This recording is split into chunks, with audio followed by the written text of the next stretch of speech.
ውይ የኔ ናት እንኮ የሚበላ ነው። እኔ ምግብ አልፈልግም። ምን? ብር ነው የምፈልገው። ብር? አዎ ብር። ይዙ ተቸግሮ ነው የሚሆነው። እንኮ ይኸው ማዘር። ይሄ ምን ያደርግልኛል? 10,000 ብር ነው የምፈልገው። 10,000 ብር? ሰው የተሰጠውን ተቀብሎ አመስግኖ ይላል እንጂ።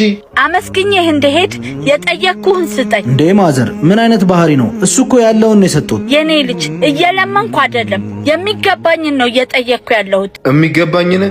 ከዚህ በፊት እንተዋውቃለን ወይስ ተመሳሳይቦት ነው? አንተ ሄኖክ አይደለህ የዚህ ጁስ ቤት ባለቤት? አዎ ነኝ።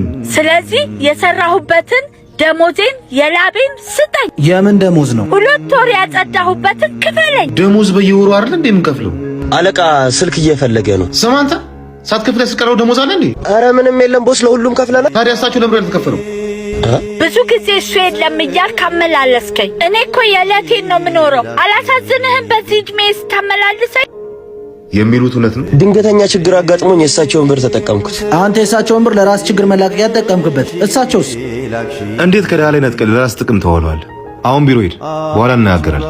ማዘር አካውንቱን ንገር። 2 አካውንት ነው የምሰጥህ። አንዱን ለእኔ ታስገባልኛለህ፣ አንዱን አስራቴን ለአባቶች ታስገባል።